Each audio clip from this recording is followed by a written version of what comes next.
तपाईको सूचनाको साथी दैनिकी.com। भइसक्यो। राम्रा काम के गरे, नराम्रा काम एउटा पनि गरेको छैन। जति गरियो सबै राम्रै राम्रा। नराम्रो देख्ने चाहिँ आँखा नराम्रा। नराम्रो कहिलेकाहीँ राम्रो कुरा नदेखाइदिने, राम्रो कुरा भन्दा नराम्रो कुरा मात्रै लेखिदिने हातहरू बारेमा नि प्रश्न गर्छु नि म कहिलेकाहीँ। त्यति नै हो। अब कसरी भन्ने? अब यतिखेर यहाँ उभिएर सायद भोलि पर्सि सरकारले सम्माननीय प्रधानमन्त्रीज्यू आफैले खास सम्बोधन गर्नुहुन्छ। देशवासीका नाममा आफ्नो नेतृत्वमा सरकार बनेको 2 वर्षमा के भयो भनेर त्यहाँ चाहिँ तपाईहरुले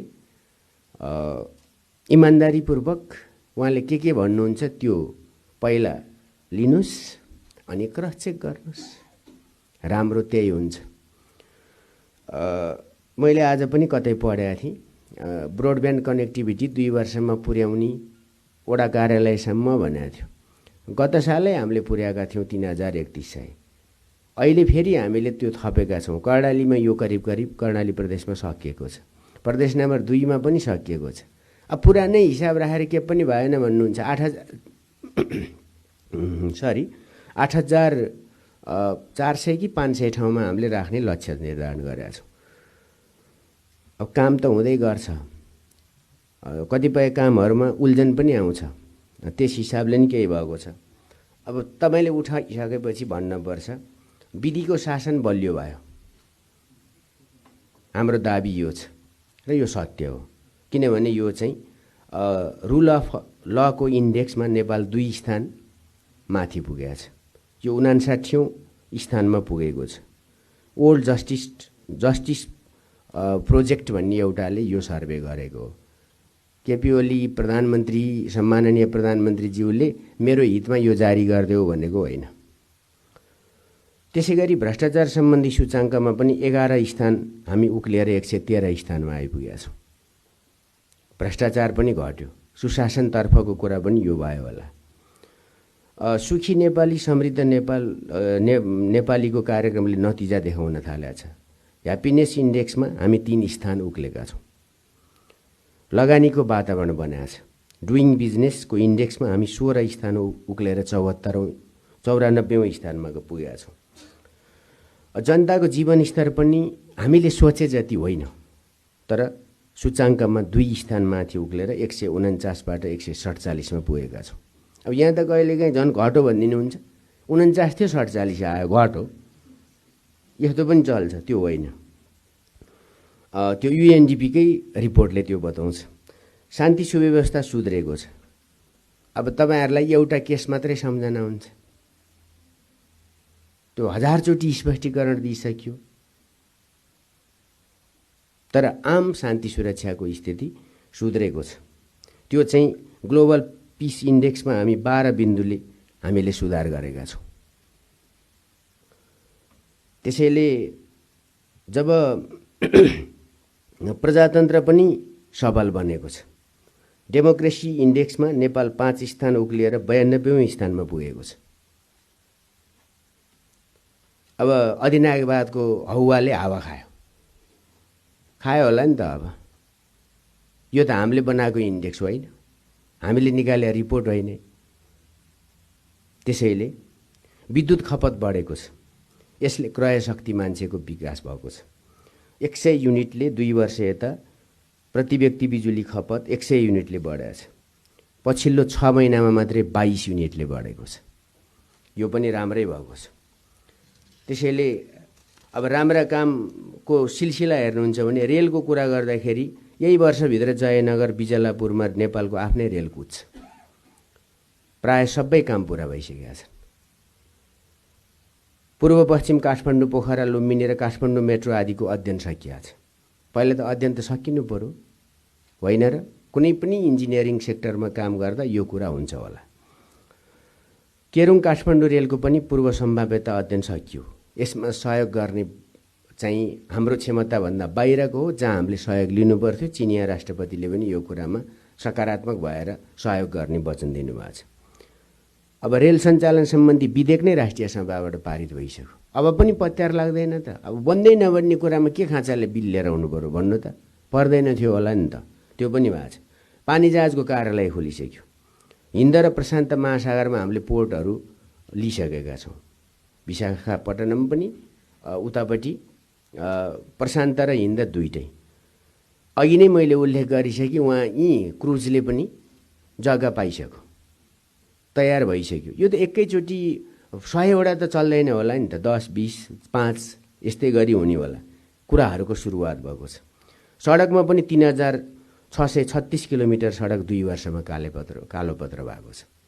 यसभन्दा अगाडिका 2 वर्षहरूसित कम्पेरिजन गर्नुहोस्, वर्षमा कति हुन्थ्यो। अब तपाईँकै घर अगाडि भयो कि भएन भन्ने कुरालाई मात्रै तिखारेर त भएन नि त।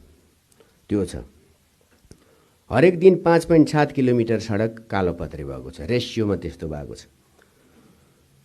अब 3507 र 9 किलोमिटर ग्राभेल स्तरको सडक निर्माण भएको छ। गत 2 वर्षमा 325वटा सडक पुल बनेका छन्। यो निकै ठुलो उपलब्धि हो। नागढुङ्गा सुरुङ मार्ग अगाडि बढेको छ। थाहा छ होला नि त, काम सुरु भइसकेको छ। यी चिजहरू त भएकै छन्। टोखा छहरे सुरुङ मार्ग निर्माण प्रक्रियामा गएको छ। अस्ति भर्खरै हामीले निर्णय गरेका छौँ कि अब टनेल युगको सुरुवात भयो भनेको छ। यो त्यही हो र यसले 1,25,000 हेक्टर जति जमिन, प्रदेश नम्बर 2 को उर्वर जमिन र त्यहाँको उत्पादकत्व वृद्धि र जनताको जीवनमा त्यसले चाहिँ ठुलो फड्को मार्छ। त्यो एउटा गेम चेन्जर प्रोजेक्ट हुनेछ सिँगै नेपालको। त्यसको पनि काम सुरु गर्ने तदारुकताका अगाडि बढेको छ। 8,000 घरहरू निर्माण भएका छन् जनता आवास अन्तर्गत। अर्थतन्त्रमा पनि गणतन्त्र स्थापनापछि करिब 1 दशक 4% को आर्थिक वृद्धि दर कायम थियो। अहिले 7.1% को आर्थिक वृद्धि दर कायम छ र यो कन्टिन्यू रहन्छ भन्ने हाम्रो विश्वास छ। यसमा हामीले 10 स्थान तीव्र आर्थिक वृद्धि हासिल गरेका 10वटा देशहरूमध्येको सूचीमा हामी परेका छौँ। यो प्रगति होइन र यसका रिजल्टहरू त देखिँदै जान्छन् नि। तपाईँले पैसा कमाइसकेपछि तपाईँको जुत्ता फेरिन्छ, मोजा फेरिन्छ, खानेकुरा फेरिन्छ, हिन्डुल फेरिन्छ। साइकलमा हिँड्नुहुन्थ्यो भने मोटरसाइकल आउँछ, मोटरसाइकलमा हिँड्नुहुन्थ्यो भने कारमा जान्छ। यसरी देखिन्छ नि यसको असर त।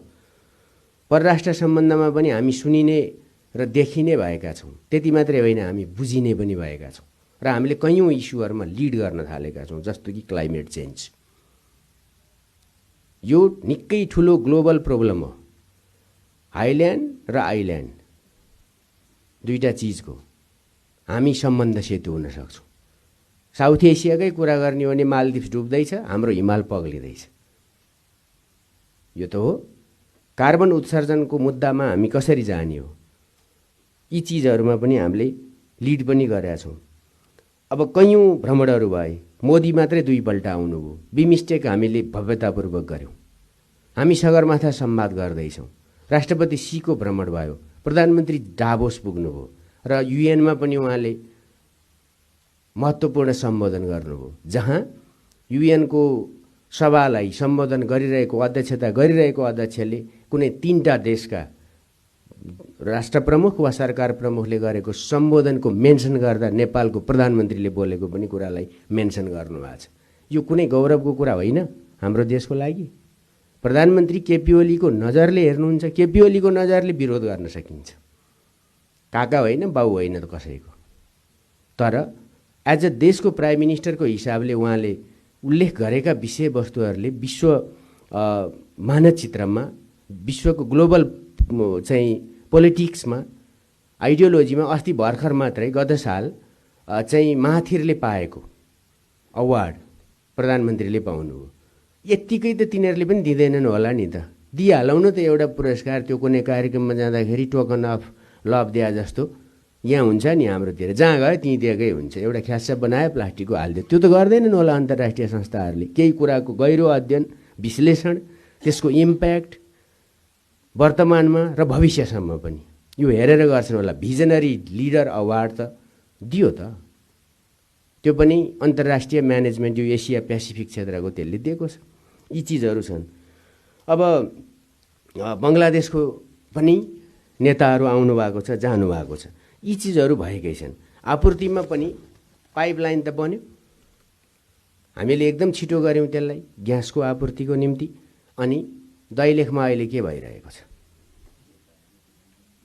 उत्खनन भइरहेको छैन। पेट्रोलियम पदार्थ छ भनेर हिँड्थ्यौँ, छ कि छैन भनेर नाप्न थाल्यौँ, अब रहेको पुष्टि भयो। कति छ त्यो थाहा पाउन बाँकी छ। डिपोजिट कति छ भण्डारण?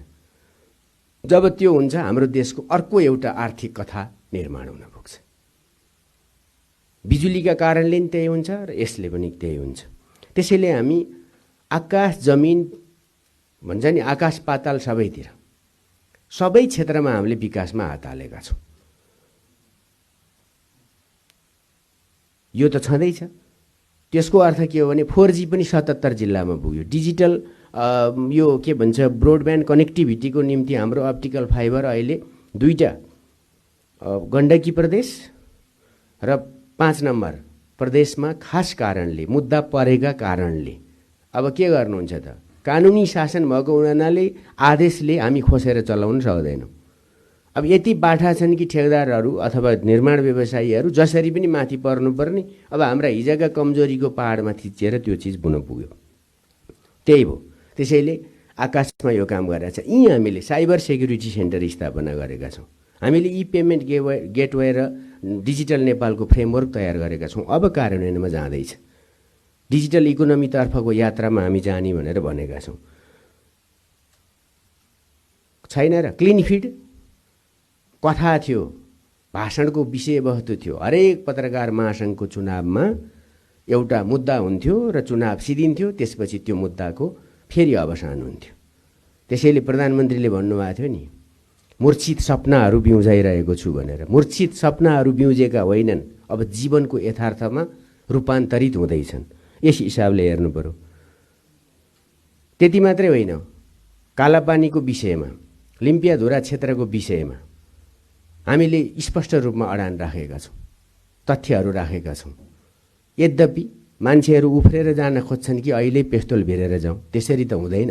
तर हामीले नेपालको सार्वभौम सत्ताको रक्षा, सुरक्षा र हाम्रो डिग्निटीलाई कायम गर्नका निम्ति कुनै लक नपकाइकन गएका छौँ। अन्तर्राष्ट्रिय सहयोगहरू पनि परिचालन गर्दैछौँ। तिनै कुराहरू अहिले पनि भइरहेका छन्। आफ्नै स्याटेलाइटको निम्ति पनि हाम्रो कालापानी जस्तै आकाशमा पनि अर्को एउटा कालापानी रहेछ। भर्खर त्यो पनि हामीले प्राप्त गरेका छौँ। हामीलाई मुद्दा हालेको थियो अथवा असहमति जनाएको थियो कुनै देशले, लाओले।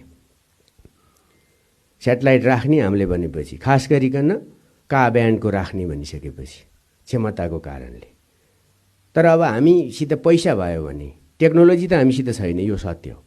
तर टेक्नोलोजी भित्र्याउनुको निम्ति पैसा हुनुपर्छ र हरेक पैसाभित्र भ्रष्टाचारको आँखा देख्ने हिजोको मनोरोगले पनि हामीलाई सताइरहेको छ।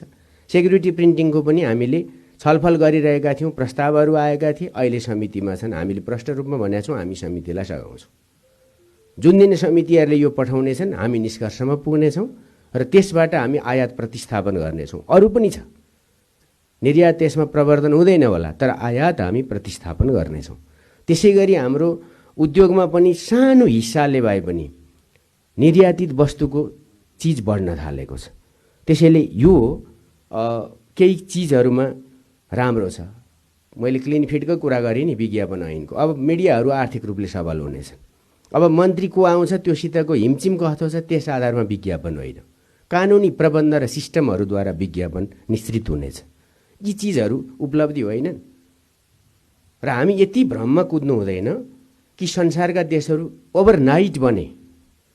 यो चाहिँ हाम्रो खतरनाक क्षमता, के अरे आशंकाको एउटा चिज देखियो नेपालमा। त्यस्तो होइन। बाहिरै जाने आफ्नै दाजुभाइ दिदीबहिनीलाई सोध्नुहोस्, अहिले पनि धनी भनिएका देशहरू पनि निर्माण गरिरहेका छन्, काम गरिरहेका छन्। निर्माण गर्ने कुरा फरक होला, उनीहरूले कलाको प्रयोग गरेका होलान्, इन्जिनियरिङको नयाँ इनोभेसनतर्फ लागेका होलान्। हामी कन्स्ट्रक्सनतर्फ, पूर्वाधारतर्फ मात्रै लागेका छौँ। यी चिजहरू छँदैछन्। त्यसैले चाहिँ यस्ता कुराहरूमा हामीले के गर्यौँ भन्ने कुरा प्रशस्त गरेका छौँ र हामी डेभिएसनमा छैनौँ। सबभन्दा प्रष्ट कुरा, हामीले जनतासित जे कुरा भनेर आएको त्यही सामाजिक सुरक्षा भत्ता एउटा विषय थियो। स्वास्थ्य बिमाको कुराको बारेमा चर्चा किन हुँदैन? लाखौँ मान्छे अहिले चाहिँ यसमा चाहिँ वृद्ध ज्येष्ठ नागरिकहरू आबद्ध भए, उनको स्वास्थ्य सुरक्षित हुँदैछ। यो उपलब्धि हो, यो ह्याप्पिनेसको अर्को कुरा हो, यो सोसल रेस्पोन्सिबिलिटीको अर्को कुरा हो। राज्य छ भन्ने कुराको अनुभूति हो, राज्य सबैको अभिभावक पनि हो। ती सब चिजहरू भइरहेका छन्। त्यसैले प्रेसको आँखो तथ्यमा जाओस्, प्रतिपक्षी आँखाबाट होइन। मेरो भन्नु यति छ। बाँकी कुरा त भोलि पर्सि यही हुनेछ। तपाईँहरूले कति गम्भीरतापूर्वक हेर्नुहुनेछ होला। पहिला सरकारले पेश गरेका तथ्यहरू हेर्नुहोस् अनि चेक गर्नुहोस्। म यति नै अनुरोध गर्छु। तपाईँको सूचनाको साथी दैनिकी.com